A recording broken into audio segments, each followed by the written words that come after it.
Thank you. Hello, everybody. McKeel Hagerty here, and we're talking about Boundless Leadership, where we talk about leaders who have done great things in their fields. And in my particular case, we're talking to somebody who has done amazing things in the automotive world. And today I'm talking to Mike Flewitt, who is the CEO of McLaren Automotive. And so welcome, Mike. Thanks, McKeel. Absolute pleasure to speak to you. Thank you so much. So you've been the CEO of McLaren Automotive since 2013, is it?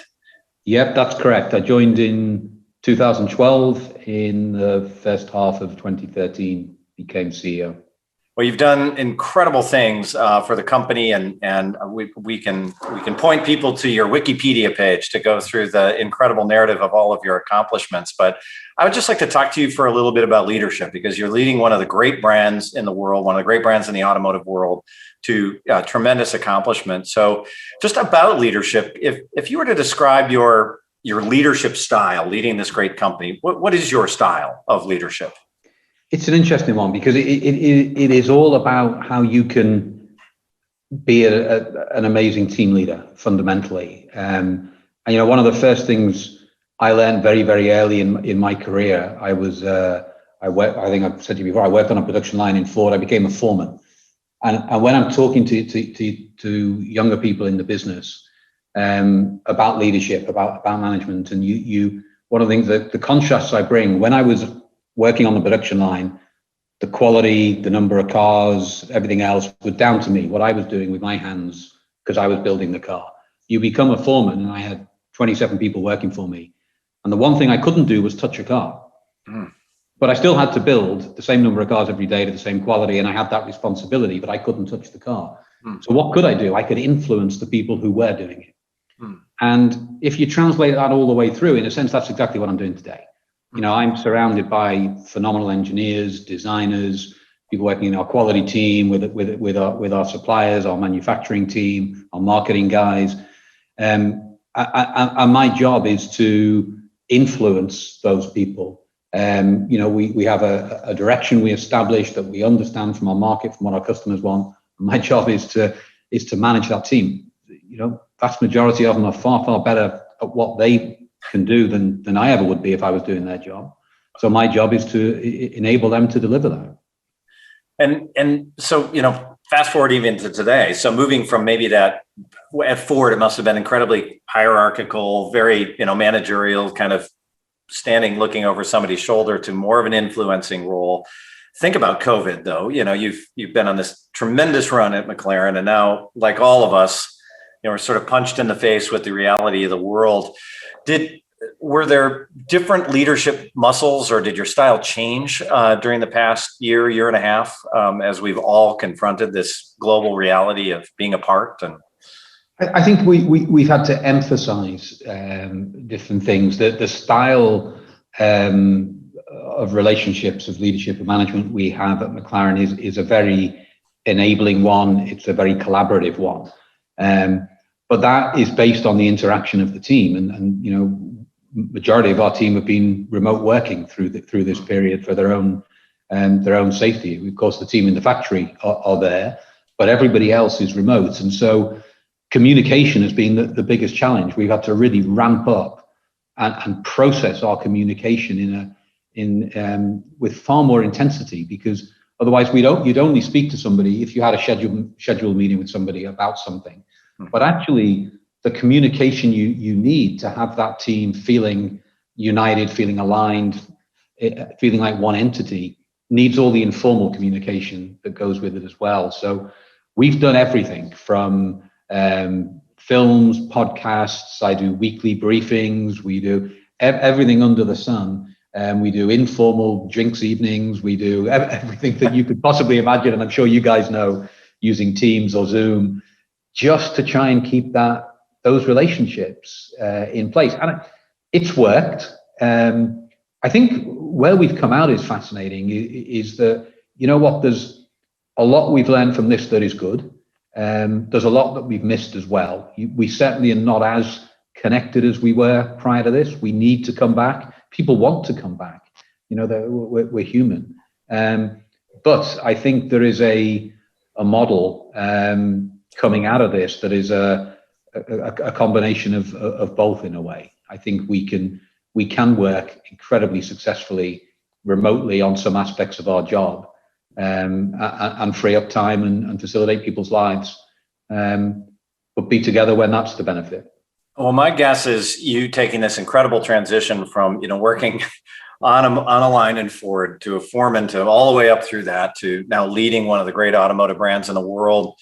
You must be a great listener. I mean, is that one of the key skills to somebody running, building something as complex as a McLaren 720S? It is because I think the biggest skill that you need to have in business is around relationships. You need to build relationships with people. You need to collaborate and you need to influence, and you can only do that if you've built a strong relationship. And you can't build a relationship with someone if you're not listening to them. That if it isn't based on equality and listening to what they've got to say and what they think and interpreting what they think and playing back to them, and it being, every interaction being a genuine partnership. And an organizational hierarchy doesn't have to undermine that. People see the reality of how you are, and if you're real, if you're authentic, they get that. For sure. I mean, when you're listening, when you're present, when you realize that there is a real emphasis on the importance of relationships and seeing other people be successful, then they'll walk through walls for you. I bet you've had some really proud moments of people who have worked for you through these years, sort of rising up through the organization. Do you mentor individual leaders in your organization, or do you have a whole team of people that do that?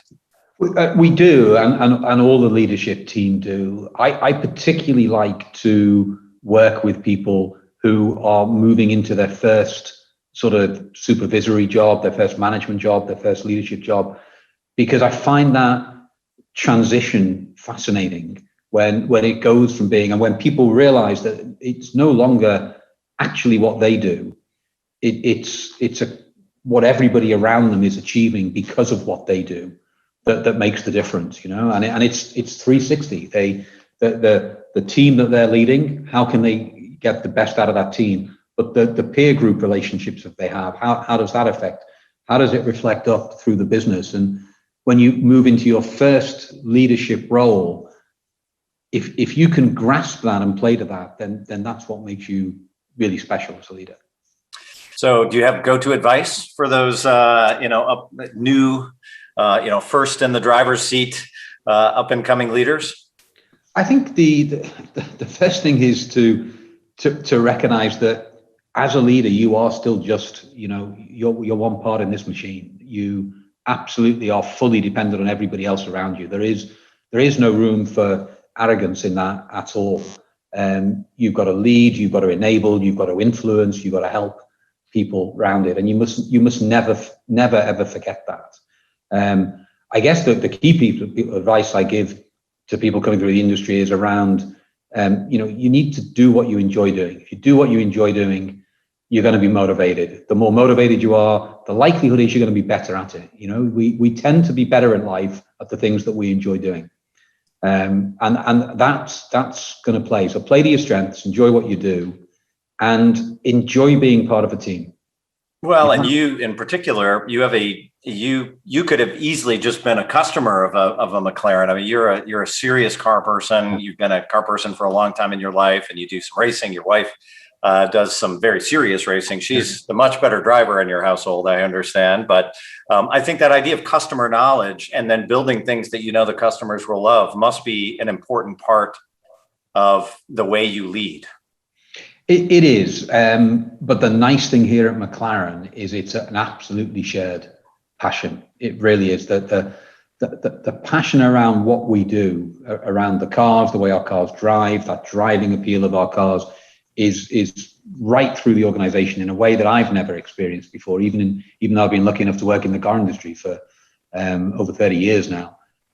So there really is a passion, an engagement, a level of motivation here that is phenomenal. And I think it's the fact that this is whatever I was doing in life, my passion would be cars.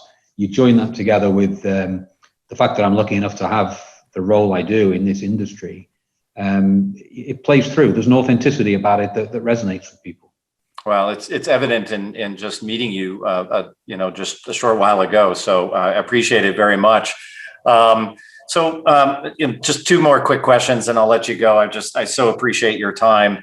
When you is there a leader in particular that has inspired you, or a leader of two that has inspired you on your journey? Yeah, if I look back through my career, if you let me have three. So okay, you can have three, of course. So a guy you'll have heard of, Alan Mullally. Yep. Alan was chief executive at Ford Motor Company. I worked there. I became a corporate officer under his time at Ford, and he was the most inspirational leader I think I've ever worked for. It was unbelievable, and that inspiration was felt across what was then around 300,000 Ford employees worldwide. And it was at an incredibly challenging time. You'll remember the dark days. Ford was the only one of the big three who didn't actually succumb to sort of a Chapter 11 type process at that period. And frankly, credit goes to Alan for leading the team through that. And he was a pleasure to work for. He absolutely was inspirational. So he stands there as in that way. If I go back through my career, I worked for another guy at Ford, John Fleming. John ended up heading global manufacturing for Ford. He'd run Ford of Europe. He was the most focused leader I've ever worked for. I mean, boy, did John drive you. But he raised the level of effectiveness, efficiency that you could deliver by stretching you to the limit at all times. And that was a lesson to me. We need to be stretched to grow into our full capability. And then the one other was Graham Morris. He was chief executive of Rolls-Royce and Bentley when I was production director there. He led that company, and he had an incredible human touch. It didn't matter who he was talking to. If he was talking to Sir Colin Chandler, the chairman, or he was talking to the guys and ladies on the production line in the yard, everybody felt like Graham's equal. He could interact and relate to everybody across the business. And I love that. All three of them have qualities, have behaviors that I look to, and I guess I try to emulate and build into my own style. Incredible. So inspiration, focus, relatability, what three great lessons to take away from three great leaders. So final question for you. As a leader, what are you trying to get better at, or what do you hope to strive to be a better at?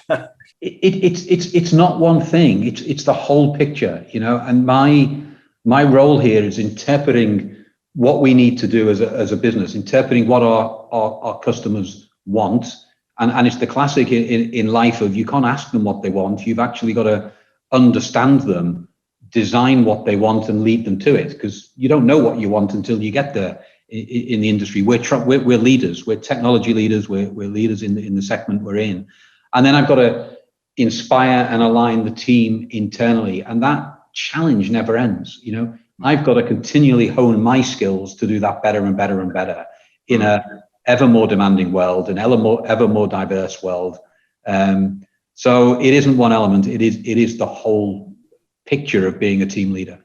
I'm a production guy at heart. That's a tiny bit of my role today. So I've got to inspire that broader breadth of talent that exists in this business. Well, if someone's leadership could be summed up in a thing, the things that you build, the beautiful things that you build that are inspirational, that are passion driven, that are incredible machines, I cannot think of a better example of a reflection of your leadership than the cars that McLaren Automotive builds. So thank you so much, Mike Flewitt, for spending a few moments with us today. McKeel, thank you. An absolute pleasure. Thank you very much.